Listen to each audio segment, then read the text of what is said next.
I just want cheese and tomatoes. If I'm feeling attractive, I say put on some pepperoni, you know? If I'm feeling wild and crazy, I just tell the guy behind the counter, throw it all on. My.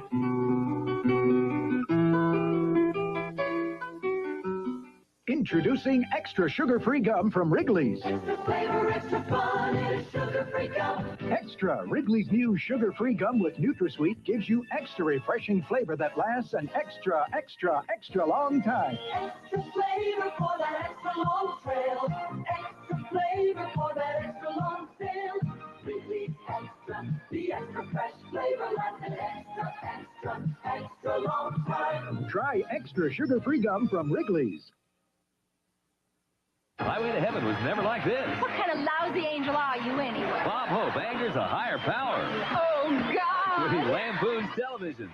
They will meet at the dawn of a new era. Together, they'll share a great love story and countless dreams that will grow into a loving family. But something will happen in this house, up these stairs. Do not force me to do this. Do not force me to do this. The secret that will change their lives forever. The unforgettable 6-hour NBC world premiere miniseries based on the runaway bestseller, Evergreen, this Sunday. Dad, which side does Crispix cereal the crispiest, the rice or the corn? The corn, son. How do you know, Dad? Because we're from Iowa, son. I think the rice side is the crispiest. Hogwash. But Crispix is supposed to be good and crispy on both sides. Both sides are real crispy. Tasty, too. But around here, everybody knows which side is the crispiest. The rice, definitely. The rice. Kellogg's Crispix is crispy times 2. It's so full of simmered in flavor, lifted rice and sauce. Tastes so good. Delicately seasoned sauce simmered inside in just 10 minutes. Lipton rice and sauce. Delicious. So full of simmered in flavor. You are what you eat, so you better eat light. Wishbone light, light on oil, not on taste. You are what you eat, so you better eat light. People who eat light. Wish for Wishbone Light. When you and your family come to Florida, come to Busch Gardens, Tampa, and spend a day in Africa. All the best South Africa on the west coast of Florida.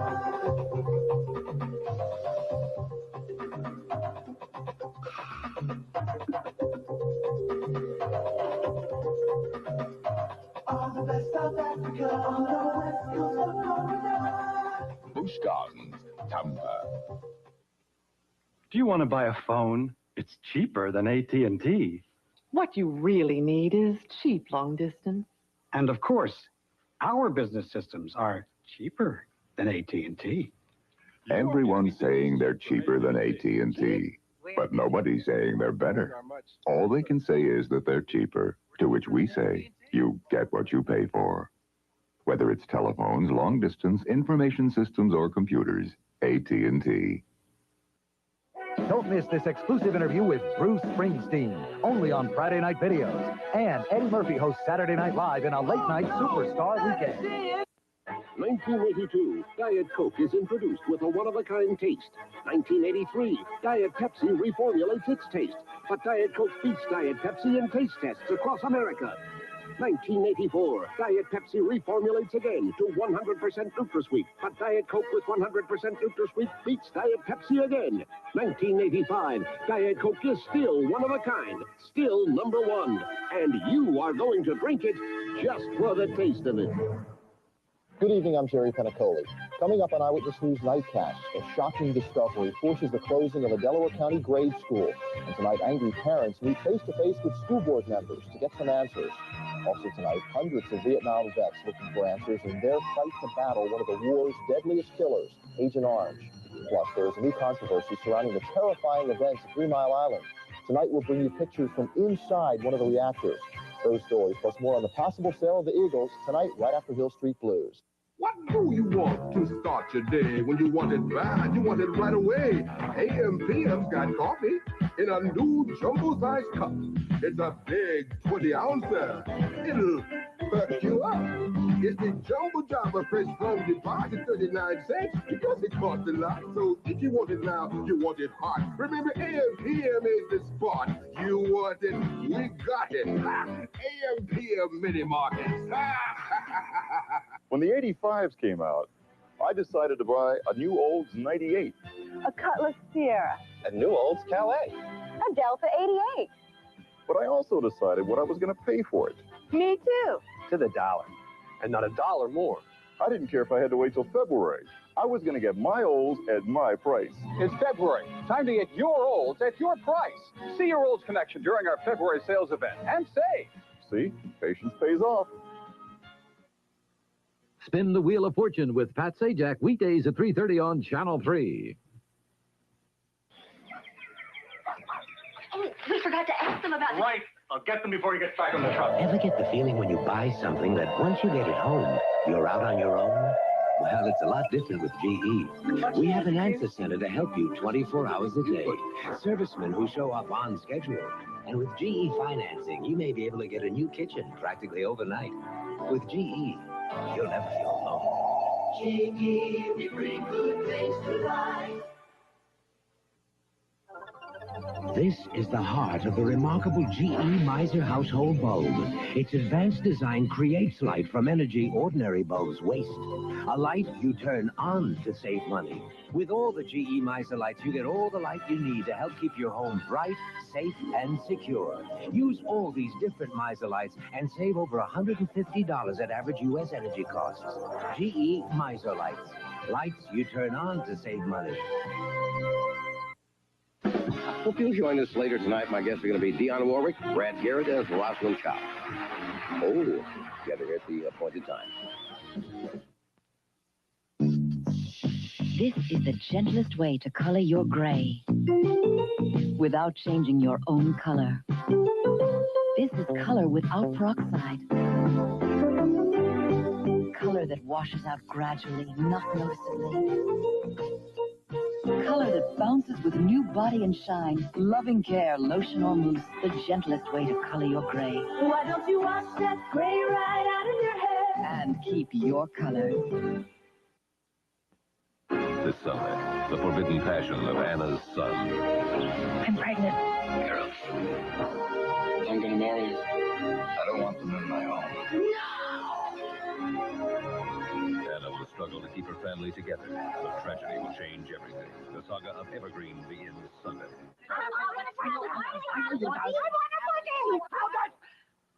We want a vacation with plenty to do for everybody. You want a vacation with plenty to do? I'll give you a vacation with plenty to do at Walt Disney World. There's the Magic Kingdom with Mickey, Minnie, Goofy, and all sorts of fun things. In Epcot Center, travel around the world and be part of the future in dozens of different adventures. There's the campground in Fort Wilderness, visit River Country or Discovery Island, enjoy a night out with dinner shows from Broadway at the top to the Hoops to Review. Play tennis, golf, horseback riding, fishing, swimming, hiking, biking, boating, canoeing. Enough? Plenty. Call 1-800-6-DISNEY for a free brochure and a vacation with plenty to do. Hi, I'm Dick Vermeil. Cadillac is back in full production, and all models are now in stock, ready for immediate delivery, including the 85 Cimarron and the traditional-sized Fleetwood Brougham. And for a limited time only, we've got a special GMAC financing and leasing plan with reduced rates at your participating dealers. We're going all out to break our own sales record this month, and you're the winner. So see your Cadillac Super Network dealer right now. There was a new controversy surrounding 3 Mile Island. The story on Nightcast. Flu time is Dristan time. Dristan time. Dristan time. Both Sudafed and Dristan are effective for nasal and sinus congestion. But Dristan has an extra medicine for fever, headache, body ache, relief Sudafed can't give. No more congestion, pain, or fever. Wintertime is Dristan time. Dristan, more colds and flu relief, and it's aspirin-free. You work hard with your body. Work hard for your body. Del Monte vegetables are picked and packed the same day to seal in nutrition. So you better treat it right. Come on. Come on. Come on. Come on over to the right side. For great fruit taste. Del Monte Light. I don't know, Grace. Come on, Adam. I can't. It's easy. I've never written one. It's quick. I've never written anything. Ever. It's fun. I don't even drive. Honda scooters. They're everything but ordinary. It's sexy. I'll take it.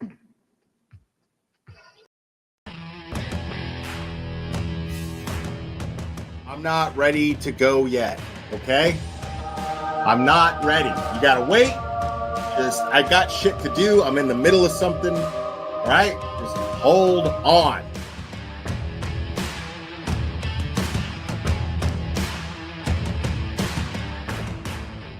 Watch your mouth or don't come in here. Uh-oh. Uh-oh. Oh, yeah, please, people, come on, we're adults here. You know what? What is the point? Yeah, we're adults here. I got a fucking Burger King fucking thing on my head. We're all fucking adults here, guys. People in my chat, 2 words. What are they? 2 words. Let me see the chat flood. Let me see the chat flood. 2 words. Okay, next caller. Please. Let's get into the meat and potatoes, which translate in American to dick and balls.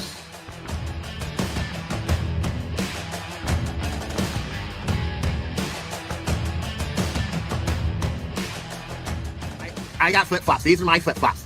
Yeah, I really like my flip-flops because I can put them on. Because look, watch me put them on. I can put them on all by myself. Watch me put them on. Look, are you watching? Look, these are my flip-flops. Thanksgiving Day. I remember it clearly. It was Thanksgiving Day. I was inserting myself in somebody else's fucking business as a cash grab, and you know. This channel is harsh reality. Karen Yak se jodió la sucia vida. Amen. This is Jonathan Lee Riches. I have cheeseburgers. I'm gonna put cheese on them. I'm gonna make sure that I have my hamburgers because I'm a big boy now and I can make the hamburgers. My mom lets me use the stove now.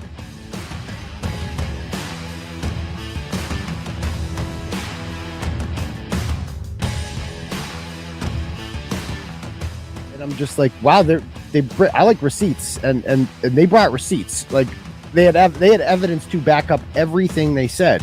And I'm like, okay, well, there's got to be another side to this, right? Like this can't. No, this is too fantastic. Yeah, because you're not going to just jump to the conclusion that there's a conspiracy amongst cops to cover up a murder. You know what I mean? Yeah, I mean, cops and just like soccer moms and shit. Like that's what made it even crazier. Like, yeah, get it, Betty. Yeah, did you have a close relationship with your mom? Get it, Betty. Oh, of course, I still do. Yeah. My older sister was kind of sad. She was more of the prissy girl. Like that is the best shit fucking shopping for the dresses with mommy. I was the, tomboy that liked playing with the cute. Shout out to Cherry for just being easily the most faithful and loyal supporter that I've ever had. That someone could have that tenacity with loyalty. And I'm really blessed to have someone like Cherry be part of this channel and in my life. So it means a lot. And yes, I named him after Mr. T and Rocky. Say, woman. Say, woman. Say, woman. Since your old man ain't got no heart, why don't you come down to my apartment tonight and I'll show you a real man. Oh my God, I'm so in love with this little dude. Yeah, I'm going to go ahead and wrap this one up. I love you guys very, very, very, very much. And we will do this again very soon, my friends. Oh, say bye. Say bye. Oh, I love you too. Give me a kiss. Oh, I love you. Bye, guys.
evening, people. Good to see you all again. Man, so yeah, dude, I've got Court TV pulled up, and there is a watch live option, but it seems to just be showing ads like one after the other. So here, I'll show you guys what I'm looking at. So I'm not sure if we'll be able to watch this in real time. We might have to wait for Court TV to upload it on their YouTube channel. No, I know it starts at 8, but shouldn't I be able to see? I mean, look. Just need to come forward and let us know, it would just help so much. We'd be so grateful. That's not a As they've done so many times. You see what I'm Pam saying? Sleeper, Like, her mother and their husband.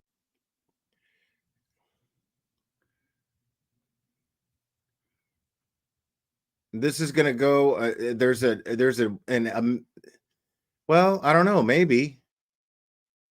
Okay. Well, maybe that's it.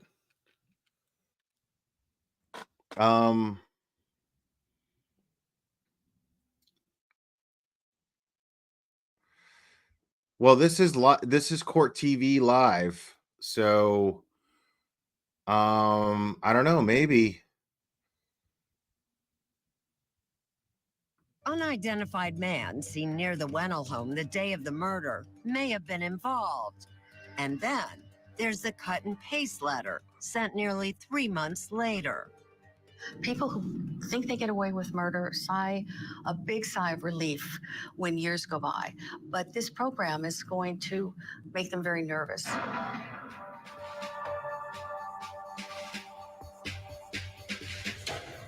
All right. Yeah, see, I don't have that. Let me try something here. Or maybe it's about to start here. I don't know. Because this is ending. And it's about to be 8 o'clock. So we'll see. We'll see what happens now. Maybe there's a delay on the website.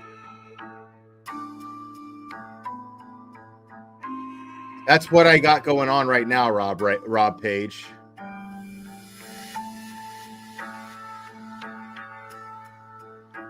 Let me... Parent of 2 children he adopted when his sister and her husband tragically died within 2 months of one another. He was also a Boston police officer. John was dating Karen Reed for a couple of years when tragedy struck. After a night of bar hopping in downtown Canton, Massachusetts, John was found dead on the front lawn. Okay, we're good. I think we're good. Who was hosting an after-hours party. Prosecutors say Karen ran him over after a heated argument fueled by jealousy. But the defense says he was killed inside the home, and the homeowners, along with local and state police, conspired to frame Karen Reed. Tonight, we return to the scene of Officer O'Keefe's death. What does it tell us? We'll take a look at Karen Reed's demeanor and reaction and examine the prosecution's alleged motive for murder as we continue our investigation of the tragic death of Officer John O'Keefe. Shit scared me. I was like, wait a minute. Politan, great to have you with us tonight. We are live at Vinny. Blue Ribbon Barbecue, downtown Dedham, Massachusetts. Another day for the trial of Karen Reed, accused of murdering her police officer boyfriend. Tonight, we have a lot to get to because not only did a lot happen inside the courtroom, I took care of some things outside of the courtroom. And I want to begin here. This is a murder case. Prosecutors have charged Karen Reed with the murder of Officer John O'Keefe. It's not an accident. It's not a vehicular homicide. Their theory of the case is that Karen Reed was angry with John O'Keefe. Karen Reed, the relationship had soured. Karen Reed purposely threw her car in reverse and ran him over and then left him in the cold to die. And everything she did after that was sort of play acting like she didn't do it. That's their case. So prosecutors say this is a murder case. At the same time, the defense is saying This is a conspiracy. This is a police conspiracy case. Really, Krusty? Man, Where they're really the local scraping the police bottom of the barrel from for Canton, guests, aren't they? Massachusetts, with the Massachusetts State Police and the people who are inside the home all conspired Maybe. together. Yeah, we might get. and I might get framed sniped. Karen So Reed for this murder. That's what's going on in this case. That's what makes it different. That's what makes it much more complicated than whether or not a woman was drinking and driving and struck her boyfriend. It's way different than that. Accusations going both ways. And guess what, folks? Someone is wrong. Someone's wrong here. yeah, the Prosecutors could be Commonwealth. completely off base here in going after Karen Reed and not going after the people in the home. But by the same token, Karen Reed's defense attorneys could be completely wrong. That there was actual animosity. Something happened in that car. Karen was outraged and ran him over. Or they both could be wrong. They What? both could be wrong. No. It could be something in the middle. Like no. someone who was No. drinking and driving No. and turning her car around, accidentally struck her boyfriend. Maybe she did, maybe she didn't realize it, and she left the scene. But no one is saying that. No one is saying That's that. One because it side couldn't saying have happened. murder, the other side is saying, no, the police did it. And then they framed her to make it look like she did it. So what did I do today? Today, I returned to the scene. I hadn't been there yet. The place where John O'Keefe died. And I wanted to give you my first impressions of the scene of John O'Keefe's death. This is the home where the after party was, and the big question is, did John O'Keefe ever go inside that house that night? Obviously, prosecutors say no. The defense says yes. Vinny's But not what we lying. do know He's just is where John speculating. O'Keefe was That's all. found the next morning, and that's right in the area where I am right here. This part of the yard. And if you look at where it is in relation to the house, as they've described inside the courtroom, if you're looking at the house, it's to the left. And there are some landmarks I want to point out to you. Number one. Yeah, no the way they flagpole. didn't see that body. Here's the flagpole.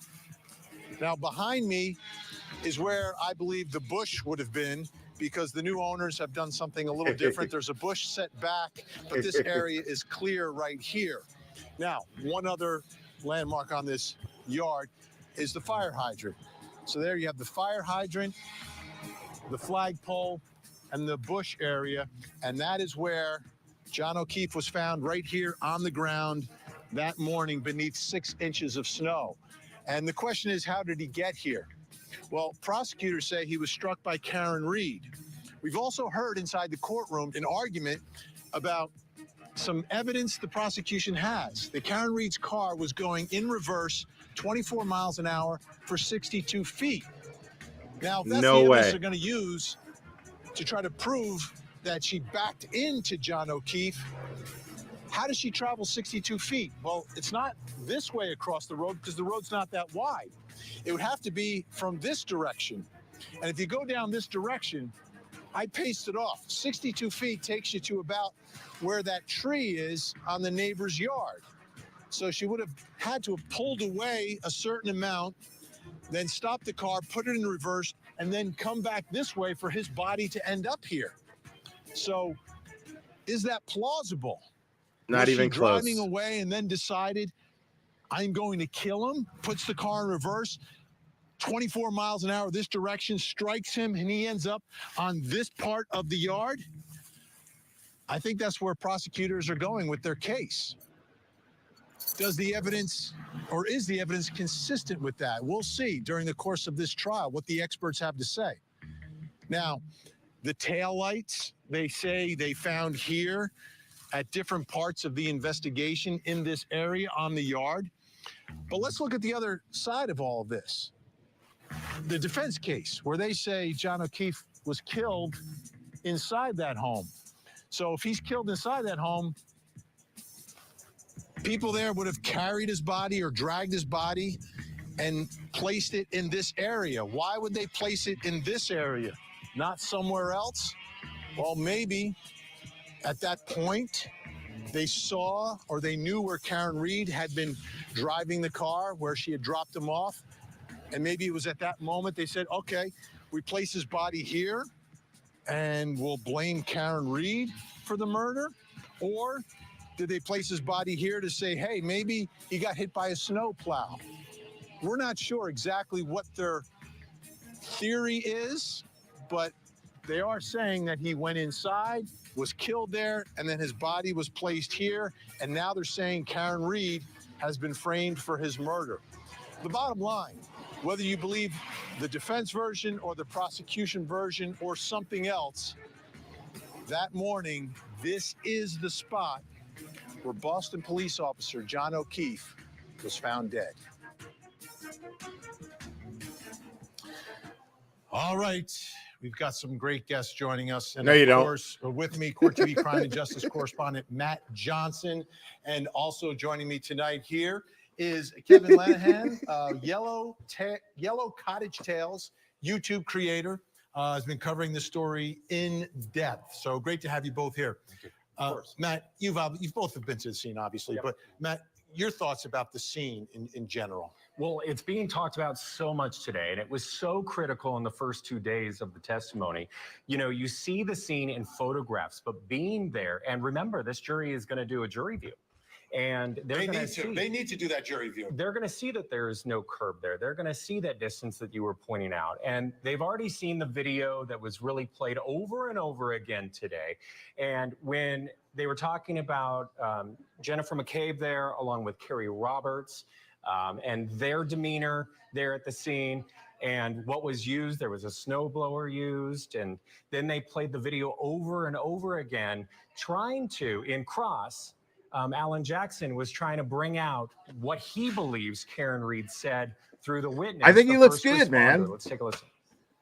Don't be haters, guys. Plevin looks good, man. Good for him. Sheriff, I want to focus your attention, if you wouldn't mind, on 9 seconds after you say what happened.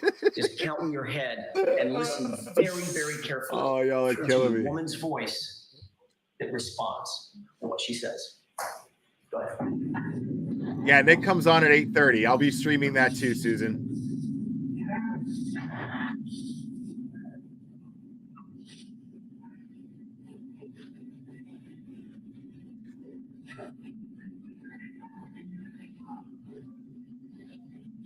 Awesome.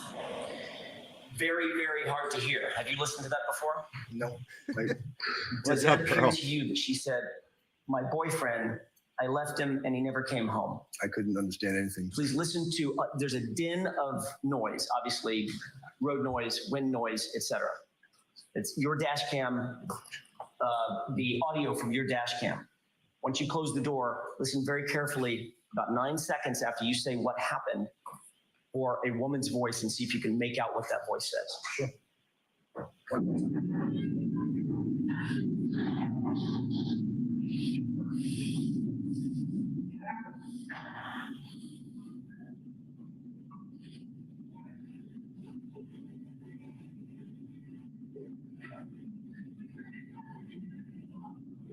Stop.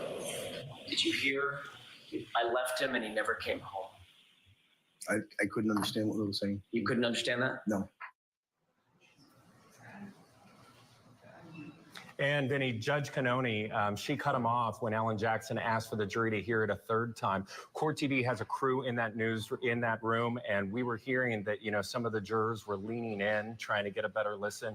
I wouldn't be surprised if this doesn't become like another argument in a trial that we covered, the Murdoch situation. I did them so wrong. Right. They did them so wrong. Right. Kevin, your thoughts about that? Does this sound? I mean, I was listening again today, putting headphones on, trying to figure it out. I couldn't make it out.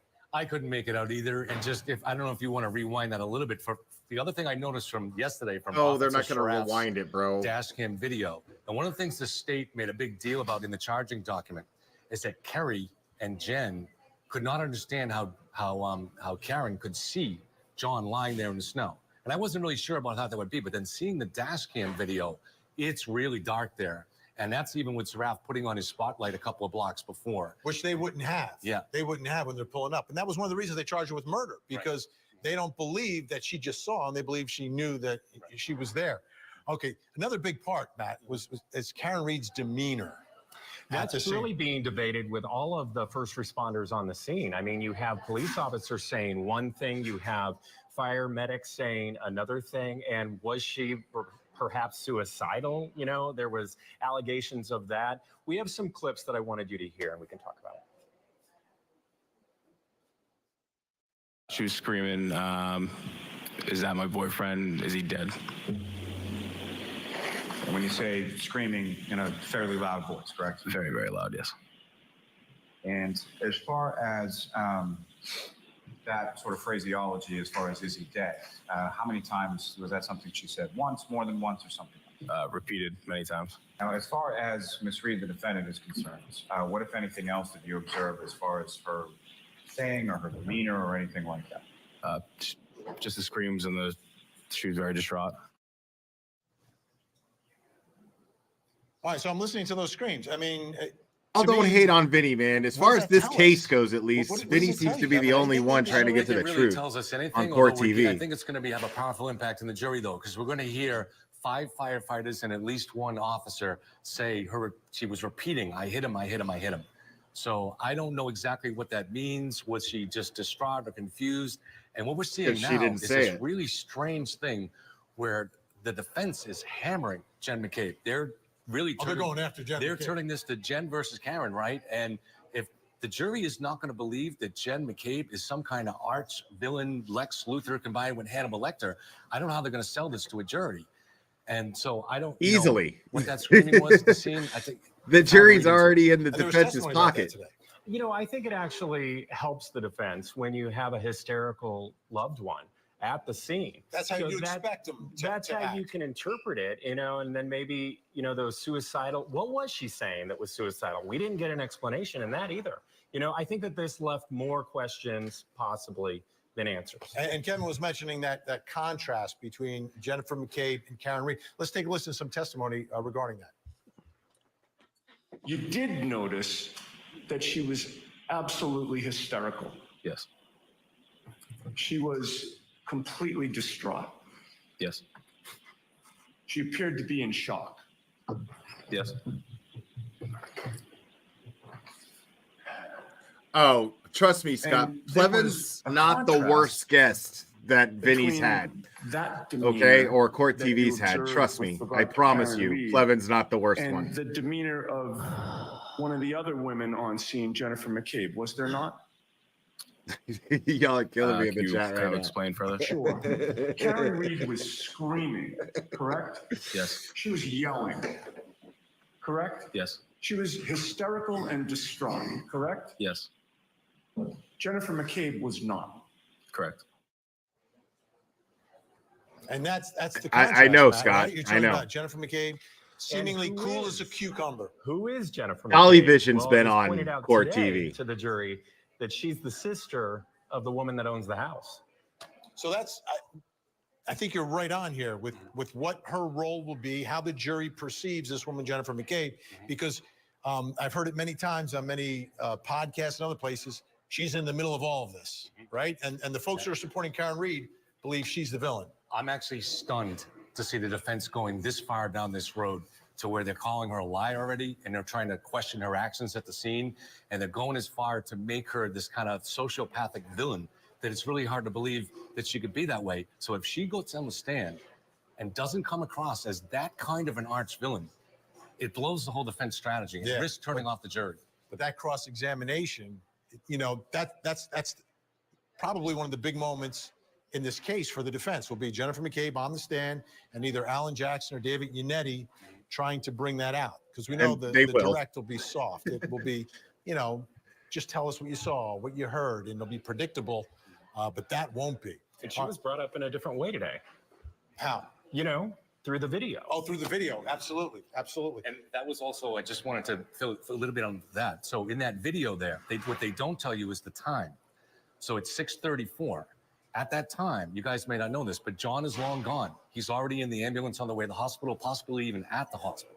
Okay, it's 6:34. And they stop it right before she goes in the house. But she goes into the house and up to the second floor and wakes up her sister and Brian Albert. And so They're that's, asleep. They're asleep. And that's why she went into the house at that time. But they give you the impression during the defense does that they're going in that she's sneaking away to go in there while everybody's trying to save John at the scene. And that's not the case. John is gone. He's gone already, taken by the EMTs. Yeah. Okay. Let's talk about the cover-up.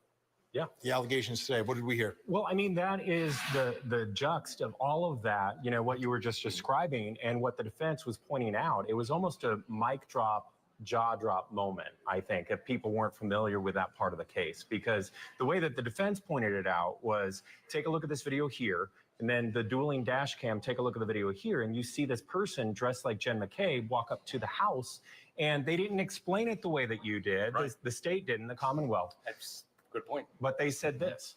Let's take a listen. And now I'm going to ask to draw your attention to that car with snow on it.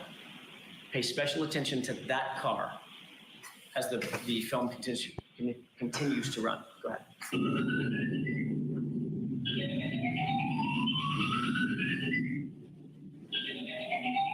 Pause.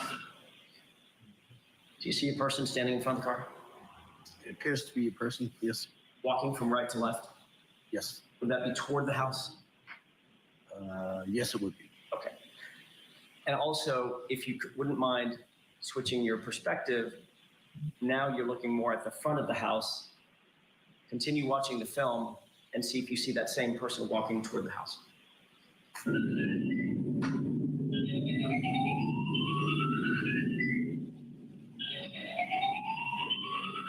Stop. Did you see that? No, I didn't see. Oh, yeah, yes. I saw the shadow, yes. Right. Shadow of a person Yes. walking toward the front of the house. Yes. That was Jennifer McCabe going into the house, wasn't it? I have no idea. Would you think that a witness at a homicide scene being allowed to go into a house to make contact with other witnesses? I didn't know it was a homicide scene, sir. If I could finish my question. Do you think it's appropriate for a witness at a potential homicide scene, an unconscious person scene, whatever crime scene, Yes. to make contact with other witnesses and begin discussing the situation unsupervised?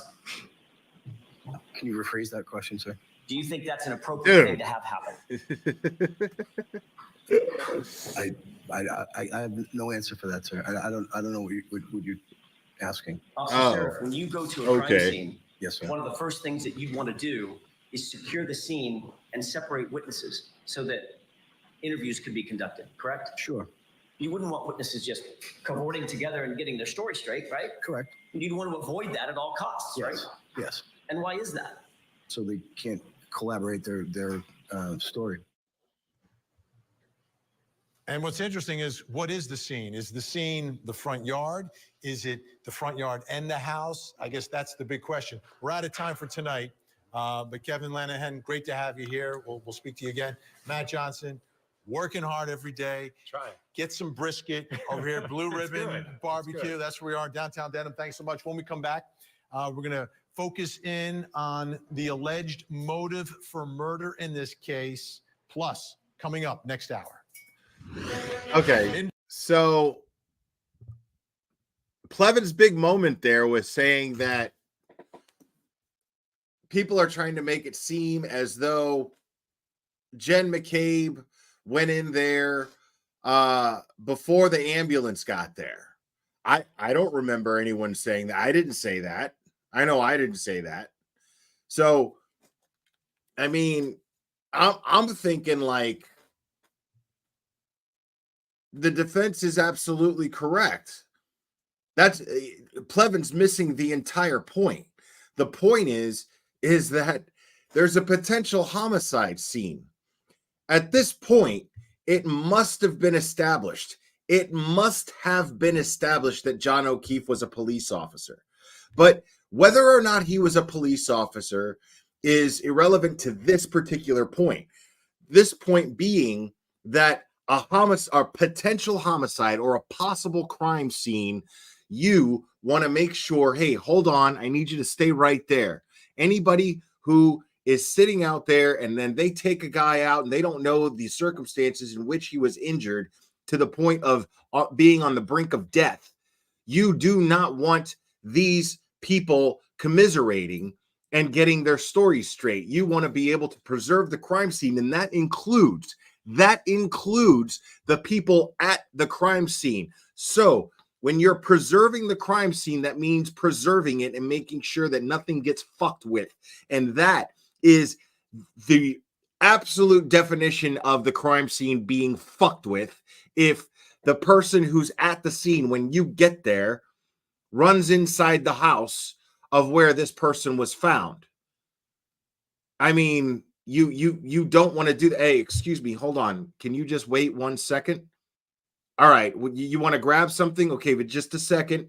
I need to take statements first before anything. I need to get your statement. Well, I'm cold, or I need to use the bathroom. Okay, cool. You got to use the bathroom. I'll have an officer escort you, or I'll escort you inside. But in the meantime, I need to make sure that we preserve this scene. That's the point of the entire thing here. That's the point that the defense was making. Period. That's it. So, and I realize a lot of people are like, oh man, fuck Vinny Politan, blah, blah, blah. I have my issues with Vinny, okay? I have my issues, but they have nothing to do with this particular case. This particular case, he's actually, in my opinion, at least doing a good job of looking like he's getting to the truth. I'll give him that. I don't know if he is, but he absolutely seems like it. And he's giving me that impression because I've been watching his live streams on his independent YouTube channel. He has his own YouTube channel. I've been watching them. I've been in his chat. I super chat so that he will read my comments. And he's actually been very, very cool with me. But when it comes to the Sebastian Rogers case, that's a whole nother universe right there that I'm not going to get into. But that's where me and Vinny got beef. And maybe, we'll get into that at another time. But as far as the Karen Reed, John O'Keefe case goes, I've got no problems with Vinny. I'm not even in the least bit surprised. I'm not sharing anybody's shock here when they're like, how did Plevin get on Court TV? Dude, I've seen Dolly Vision on Court TV. I've seen Jonathan Lee Riches on Court TV. I've seen all kinds of idiots on Court TV. They keep bringing up Twattendoffer for God knows what reason, knowing that she is not making any sense. And she's considered an expert by Court TV. And Vinny, as far as covering this case goes, he's the only one on Court TV who isn't coming off currently with what seems to be a very biased opinion. So that's where I'm at as far as Vinny goes as far as Vinny goes with this case. He seems to want to get to the truth. I think that him and Turtle Boy have built a rapport. I think that Turtle Boy has been convincing to him enough to be able to get him to go, shit, I don't know. And Vinny's asking some of the right questions. Let's get back to it because I think Nick Rocco's about to be brought up now. Was the relationship soured? Was there a reason for Karen Reed to murder John O'Keefe? Welcome back, folks. We are live at the Blue Ribbon Barbecue, downtown Dedham, covering day 2 of the Karen Reed trial. Another big day inside the courtroom. But right now, I want to take time to focus on that motive and the history of this couple. Was there something there? Because remember what I said off the top. This is a murder case. When you have a murder case, you don't have to prove motive, but a jury wants to know why one person would want the other one dead. So let's take a look at some of what we've heard about the relationship between Karen Reed and John O'Keefe. In the month or so leading up to Mr. O'Keefe's death,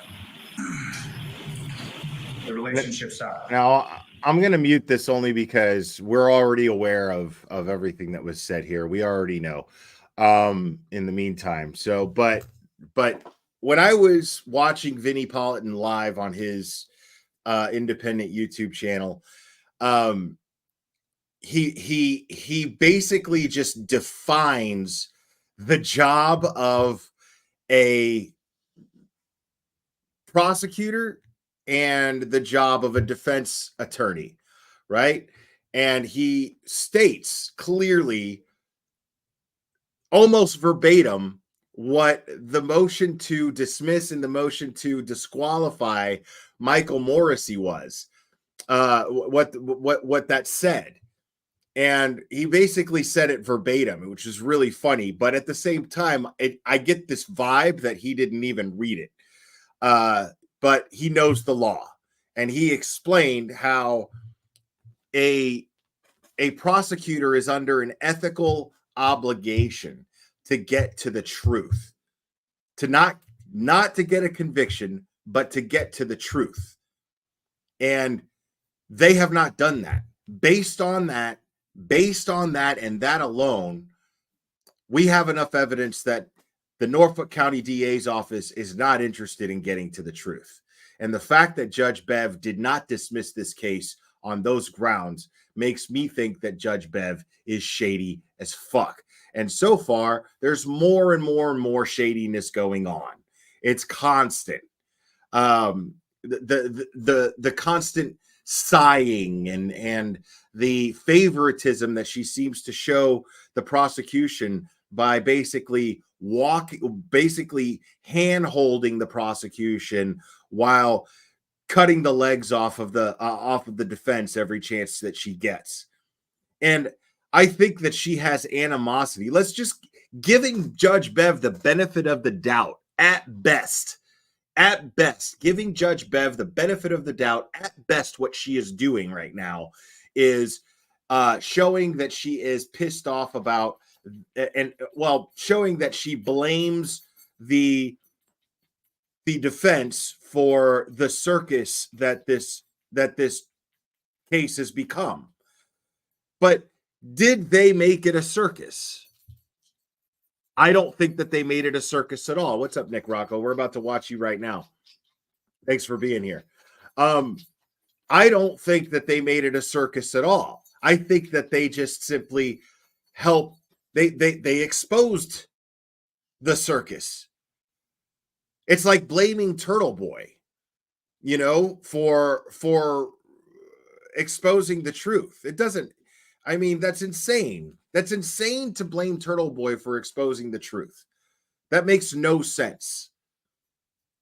You know what I mean? He's an independent journalist. It's his job to get to the truth and then expose it.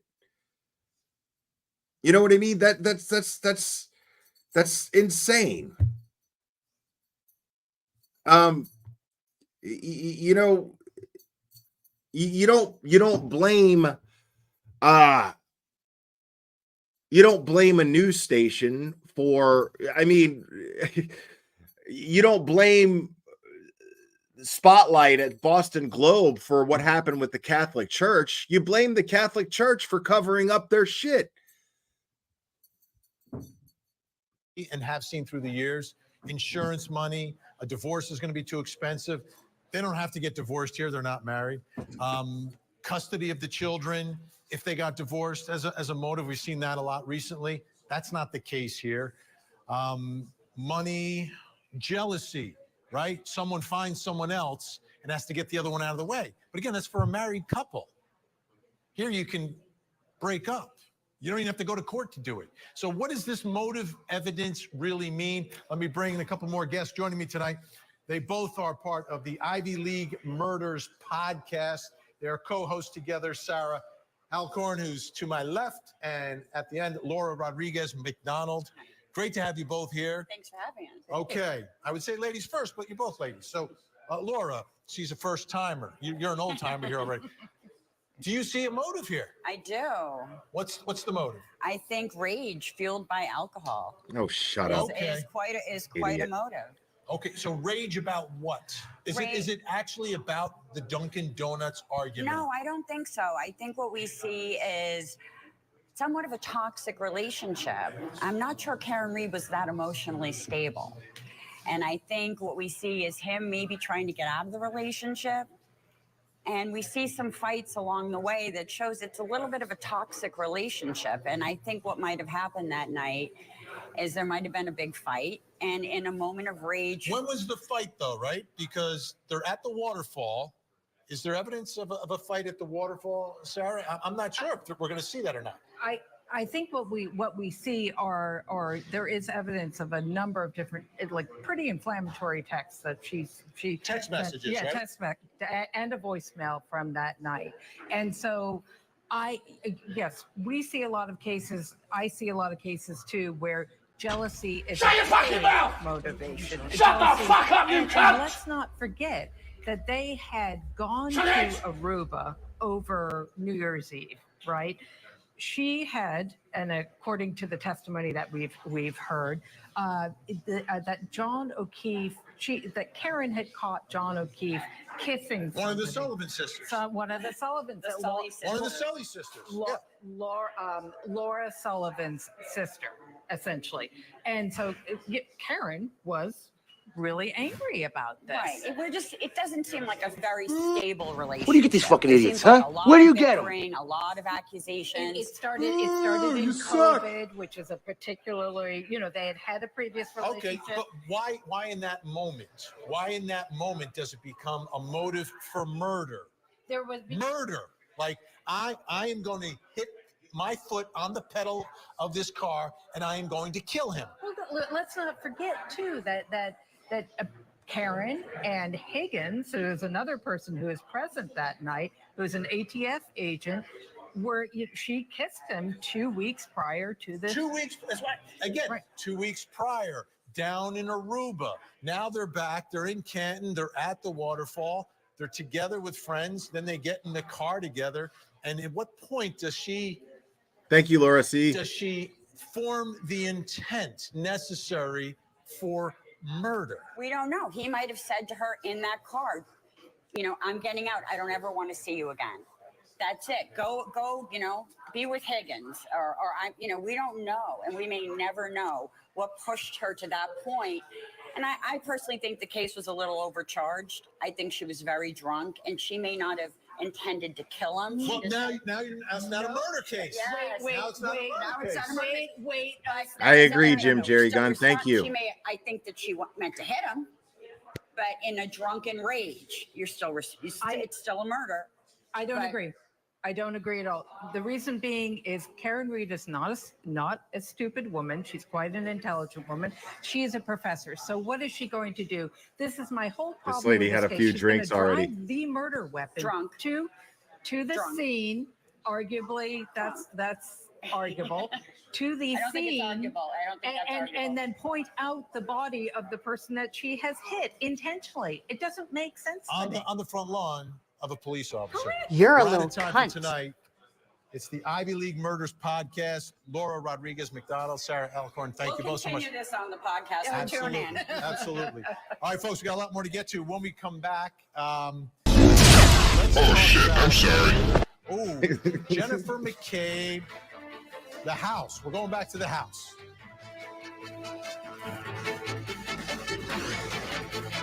I don't even know the name of their podcast. I don't even care. That's what I'm talking about. Yeah. Now you talking like you got some sense. Okay, shut up.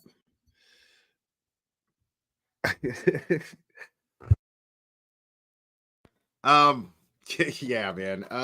Yeah, this is just ridiculous, man. Absolutely ridiculous. I mean, none of this shit matters. So far, every witness that has got on the stand that has been cross-examined has been torn apart by the defense, and easily. And that's not the only thing that's so telling. What's also telling is they never even bothered to they never cross-examined John O'Keefe's brother, Paul. They never cross-examined his sister-in-law, Erin. And they have yet to even throw out an objection. The defense has not yet thrown out one objection. Not one. I think that's incredibly telling. Because their entire case lies on cross-examination. And I think it's also extremely telling that the defense is showing more data and more proof than the prosecution has when it's on the prosecution to show proof. What kind of case are we watching when the defense is on the offense 100% in a trial so far? We're about to approach the third day in testimonies, the third day in, and yet the prosecution has yet to present a credible case. Everything the prosecution has brought up, the defense has destroyed. And it's not just because Lolly is a terrible prosecutor. I mean, because he is. Make no mistake about that. But it's also simply because he doesn't have a case. I mean, the only chance in hell that yeah, oh, Kelly Reed, yeah, I know, and thank you for being here. I appreciate you, and I appreciate your family support. It means the world to me. Between you and all of those beautiful protesters outside, showing me your support, I don't even know how to process that. It's amazing, but I appreciate it. But I agree with you. Yeah, I think the best is yet to come. Jen McCabe still is not taking the stand. Proctor still is not taking the stand. I mean, Bukaki's not taking the stand yet. This is going to be wild. But it's fascinating to me. It's absolutely fascinating to me. Yeah, exactly, Kelly Reed. That's a great point. See, Kelly Reed is saying, in a nutshell, what I'm saying right now, which is the truth is on our side. And the jury is seeing this. They're seeing this through the defense's actions, and they're seeing this through the prosecution's actions. The jury knows how this works. The jury has been taught the law by Judge Bev. So the jury knows. And so by now, the jury is going, when's the prosecution going to show any proof? I'm still waiting. We've got the two responding police officers who have conflicting statements. The two responding police officers both have conflicting statements. One of them has been proven to be a liar. Hold on, let me get back to this. His body on that lawn, if he was actually there at that time. Those 6 people walked out the front door to 34 Fairview, walked to their cars, either in the driveway or parked in front of the house. Brian Albert's sister-in-law, Jennifer McCabe, was there. Her husband, Matthew McCabe, was there. ATF federal agent Brian Higgins was there, who was also Brian Albert's friend. Sarah Levinson, a friend of Brian Albert Jr., was there. Julie Nagel, another friend of Brian Albert Jr., was there. And Caitlin Albert, Brian Albert's daughter, was also there. All of them leaving the residence. Now, there are a lot of names, right? There's an after-hours party. There's people at the bar. So there's one name, though, that I think you're going to hear a lot more than the rest, and that's Jennifer McCabe. We've already been talking about her tonight. Let me put up on the screen, give you an idea of some of the significance of Jennifer McCabe for this case. Who is she? Well, she was out drinking with O'Keefe and Reed the night of January 28, 2022. It's on her phone where the search, How Long to Die in the Cold, was done. The defense claims that Jennifer McCabe then tried to delete that search.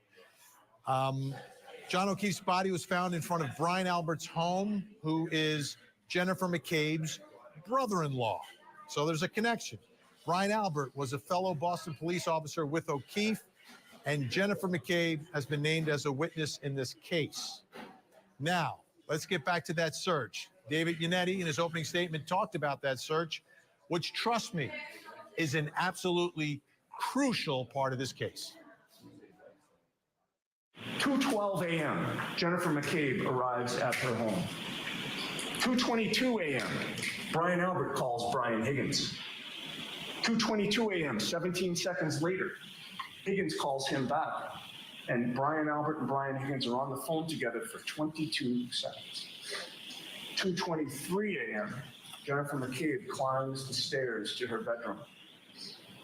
2:27 a.m., Jennifer McCabe searches on Google how long to die in the cold. All right, let me bring in my guest joining me again tonight. But tonight we're indoors and we fed them, folks. Nick Rocco, Karen Reed supporter and runs that Facebook page. And we've got Joseph Krowski Jr., incredible criminal defense attorney from where you've seen his work on Court TV, by the way. Thank you. And I didn't eat, by the way. Oh, you didn't? I did not eat. Oh, looking for that summer weight. they told me they fed you. Okay, we'll feed you afterwards. We'll see how You it and me goes. both, man. Nick, why is Jennifer McCabe the villain, right? I mean, this is the way Karen Reed supporters see her, don't you? Yeah, I mean, let's start when she left 34 Fairview Road that morning. She went home, Google searched at 2:27 a.m., Hoss long to die in cold. 2 minutes after the butt dials happened between Thank Brian you, Albert and candidly, Brian Kristen. I Higgins, when everybody appreciate was you. supposedly sleeping. She's been up all night long. Karen calls her, where's John? They go looking for her, okay? They end up back at 34 Fairview Road, where Jennifer McCabe calls 911. When you end up hearing this 911 call, she is very calm and collected. She does not state that a Boston police officer who was her friend was found on the lawn of her sister. She says a man is dead on the lawn when she calls 911. When she hangs up that phone, she calls her sister, who was inside that house at 34 Fairview Road. That call was answered for 9 seconds. It was not a voicemail. That was picked up. They were alerted inside that house that there was something going on in that lawn. And when the police officers arrived, you can see the demeanor of Karen Reed. She was frantic. She's screaming and crying. She found her boyfriend dead on the lawn. That's right. Jennifer McCabe, Kerry Roberts, very calm, talking to the police, giving them their story. Before they're not concerned about John on the lawn. And then after that, Karen gets sectioned. What do? They go home. Jennifer McCabe deletes all of her phone calls from that morning. Yep. That's not a coincidence. You don't just delete. Why delete a 911 call out of your call log? Yeah, You have dude. nothing to hide. There you go. You deleted every phone call out of there because they didn't want it to be found. Joseph, is she the villain in the case? Like in cases that I've covered through the years, the defense always finds I have thoughts someone. about that. So let me get this Right, straight. Son? I'm in a barbecue restaurant talking about a Canton lacrosse mom in connection with a second-degree murder case. Yeah, that's where you are. Here we are. That's where Seriality, you are. right? That's where you are. So look, It's too cold out there. there's a chance. I think the defense is, and I'm not an advocate for Jennifer McCabe. I'm looking at this objectively as a Okay. trial attorney. There is the risk that they oversell that because you can look back at cases where you have criminal enterprises that take weeks and months to plan and conspire, and ultimately hardened criminals. Someone always cracks. You would have to believe a housewife, a mother, well respected in the community, on a moment's notice, was able to conspire with other civilians and put this thing together, and not a single person has cracked. So there is a risk that the defense oversells this. They have no burden of proof, but they don't want to put themselves in the position where they take too much ownership of this theory, and then they actually have to prove McCabe had something to do with this. What they're doing now is what a good defense attorney They're just tossing should it do. out there, right? Well, because let the jury take the next step. Can we talk about what's really going on here? Please. Do you think there's second guessing going on right now in the district attorney's office? Absolutely. Totally. This case is overcharged. Yeah. Had they not overcharged this case, likelihood is they never get access to any of these cell phones. Had they not overcharged this case, motive is irrelevant. Had they not overcharged this case, the scope of investigation would more reflect the charge. So Yannetti and Jackson are going to poke all these holes in the investigation because you do expect a murder case has a robust investigation. A motor vehicular homicide case is much more narrow in scope. So this is a self-inflicted blow. Self-inflicted blow number 2. I don't know Trooper Proctor, but really, that is the height of state police arrogance. Don't you think he should have sat this one out? Is that He true? now gave Well, life I believe and you. breathed oxygen into the conspiracy theory. And so it's putting the prosecution on the defense. On the defensive. They should have tried it cleanly the way it was charged in district court. I don't know what the compelling evidence was from district court to Superior Court that led to Karen Reed being charged with murder too. And I'll tell you, it's way too early, but the murder too is slowly drifting out to sea. Nick's shaking his head. I don't know what. Wow, Turtle people Boy. think it's more complex than it really is. That's They're family interesting. friends. They all know each other. You have the lead detective on this case, okay, who Jennifer McCabe was at his house. They say conspiring. Why is he about, yelling? He's on the TV. Intimidation that they've had. He's a lawyer. But it's a He's on weekday, TV. 6 What do you o'clock, mean? It's dinner time, and she's there. But yeah, they're telling the world that there's no connection there. But they can't come back on that now because Michael Proctor had finally admitted that he does have a family relationship with these people. So, you may think, why is a soccer mom doing this or why is a soccer dad doing that? People do things. You'd be surprised. I mean, I'm sure you've seen it as a criminal. You've seen a lot. 25 years with this, Nick. I don't think you have any, and I've never seen anything like this. And there's a and I don't think Vinny has either. There's a first for everything, and I think we're seeing it here. Is there any belief by any Karen Reed supporters that maybe she was drinking? Maybe she doesn't remember.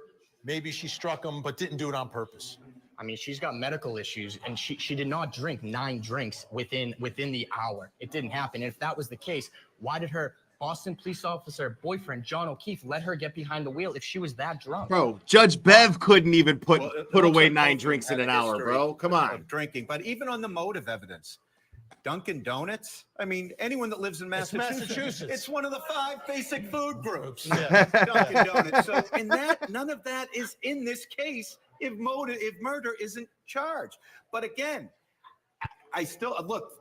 Proctor's going to be fair game, and they don't necessarily. It's nuanced, right? It's not just necessarily third-party culprit. In Massachusetts, we have what's called the Bowden defense, where lapses in the investigation. And here, the lapse isn't because they're not asserting it's because of negligence or laziness. They're asserting it's because the trooper of CPAC was conflicted out. And the judge is going to instruct the jury that they can consider that in the context of whether or not the case has been proven beyond a reasonable doubt. So the defense has 2 bites at it. A, someone else did it, and the prosecution has to prove they didn't. Or B, someone else might have done it, and Proctor didn't investigate that possibility. Again, it's because of the murder charge. We have 10 seconds left for Nick Rocco to tighten this up. Listen, Go, Nick. I truly believe that Karen is being framed. One thing that stuck out to me earlier was that Adam Lally stated that Karen Reed hit John O'Keefe at 12:45. She was home by then. She was at John's house by then. And if you want to say they got into a fight, John said, I don't ever want to see you again. Why did she go back to his house where the niece was there? Why did she go back there? If he didn't want to see her again, he would have said, go back to your house in Mansfield, not my house. We're out of time, but I know you want to say more. Barbecue. Thank you. All right, Nick Rocco, Joseph Crowley Jr. Thank you both so much. When we return, folks, it's time for me to tell you something else.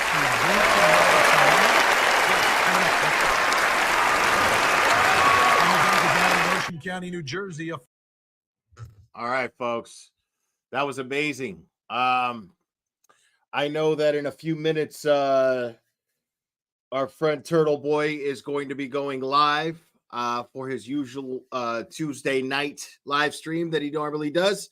So I'm going to wrap this up in time for that because I know most of you guys are going to want to mosey on over there, and I'm going to want to check it out too.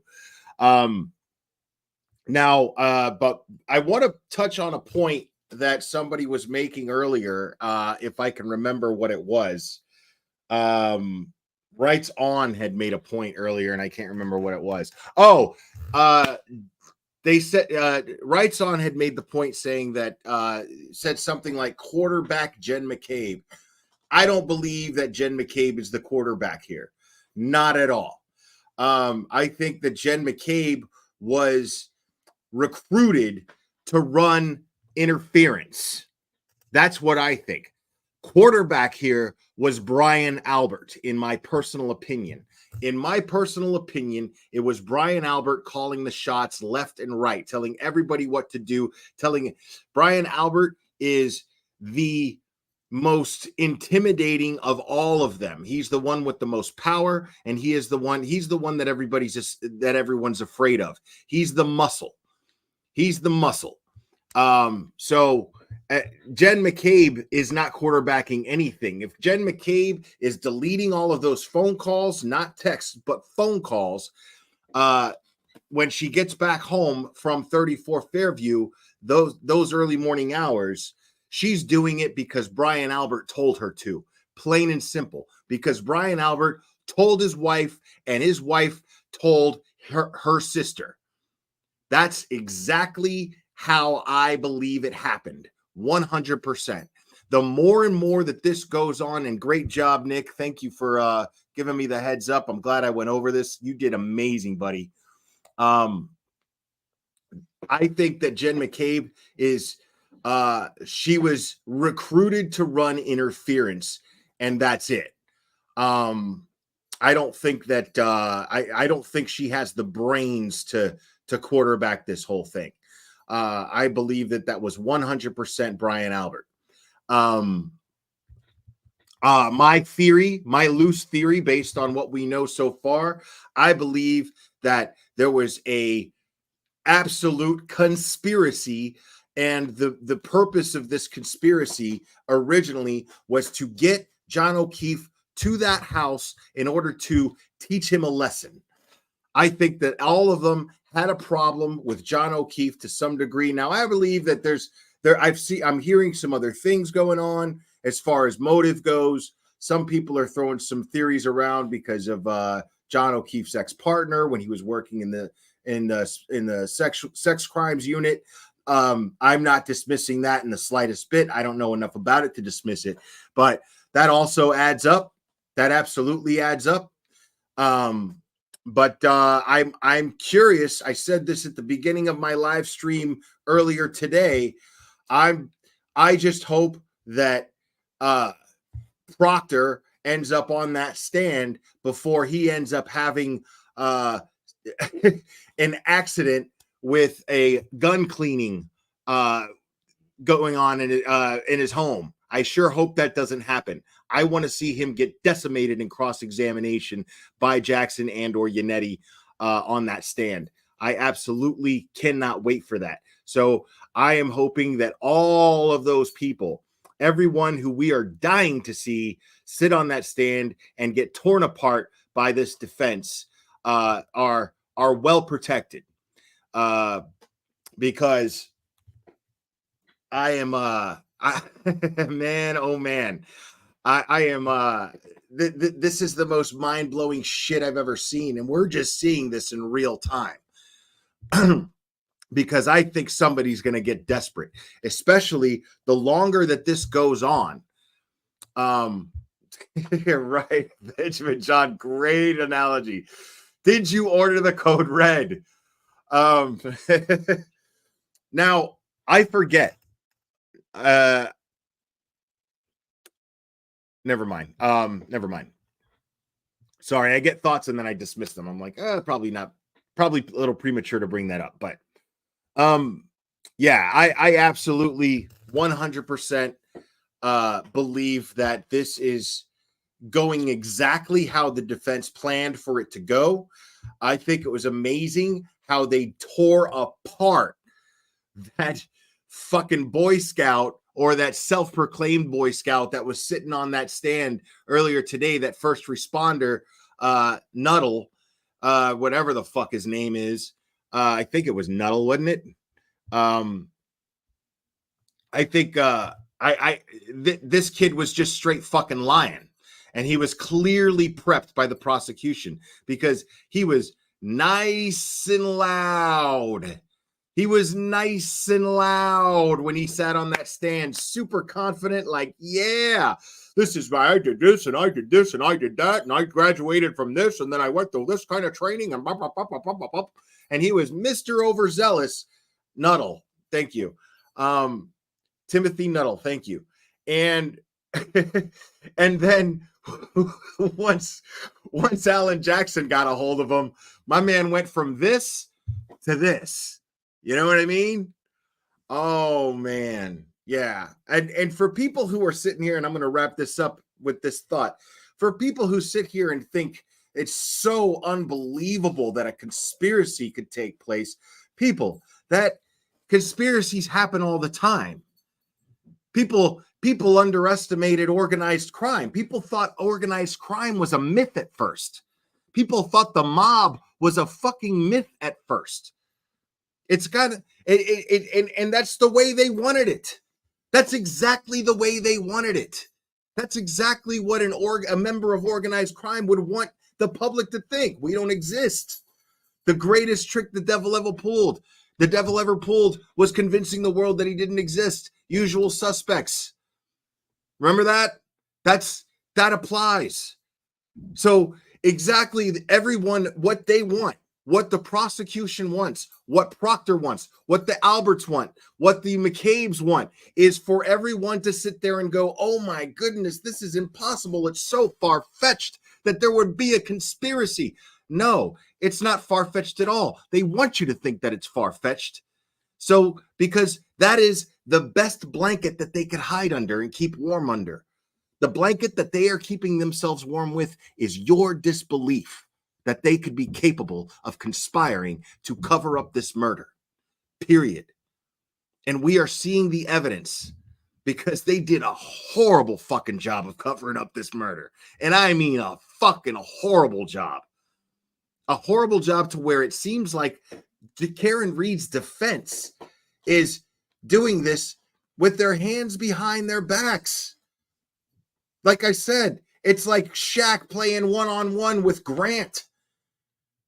It's crazy. Like, it's so easy for this defense to just simply take the inconsistencies because the prosecution's case is nothing but inconsistencies, and all it is a matter of pointing out these inconsistencies to a jury. Because this jury is not stupid. This jury is full of locals. And every single local that I have heard talk about this case, I'm going to say about 95% of every local that I have heard talk about this case is saying there is total corruption in this town. And it's about time that it's being exposed. So, I mean, you've got a jury full of people like this who know, they live there, they know. So as they're seeing this shit unfold, they're sitting there going, oh man, I'm telling you, these fuckers are dirty. These fuckers are dirty. And I promise tomorrow I'm going to go live. We're going to go over a little recap because I got a lot of thoughts. I want to go over each of these testimonies. I want to pick them apart where I could pause them. I can't do that when I'm streaming live, but I'm going to go over my thoughts tomorrow when I go live again. I'm sure Turtle Boy's about to do that right now. He's starting that right now. So I'm sure a lot of you guys are going to want to go check that out. If there's anybody in this case that you're going to want to listen to as far as this goes, it is going to be two people. It's going to be Turtle Boy and Melanie Little. And if you want a few laughs, you come listen to me. But as far as the opinions that truly count in this case and have YouTube channels, you're going to want to listen to Turtle Boy because he's the one who conducted the independent investigation that uncovered a lot of the evidence that the defense is going to be using and showing. And Melanie Little, who has been following this and looking into this case with, a microscope. And she has the legal know-how to pick this apart. So, those of you who have been watching them and watching me, I am grateful to you guys for watching me as well. Seriously, like it means the whole world to me. And I'm still going to stream every single day of this trial. I'm going to cover every single aspect of this trial because I am invested. So guys, I'm going to leave you guys to Turtle Boy. You guys are amazing. Thank you guys for liking this video. Please make sure to smash the like. Please make sure to subscribe if you're not already. And thank you to all you new subscribers. And thank you guys for all of your support. It means the world to me. I know I didn't do the super chat dance, but that's because what we were doing was, hold on, I'm going to do the super chat dance for this one because I'm not streaming something live right now. So I think we got a super chat. I think we got a super chat. super chat. Super chat.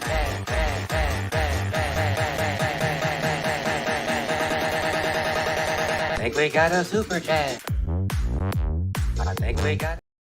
Chaotically imbalanced. Thank you so much. You've kept me laughing through the beginning of this madness. Just wanted to say I appreciate you. I appreciate you too. I cannot express how much I appreciate you guys. You guys are fantastic. You're amazing. So guys, I do love you guys very, very much. And we will do this again very soon, my friends.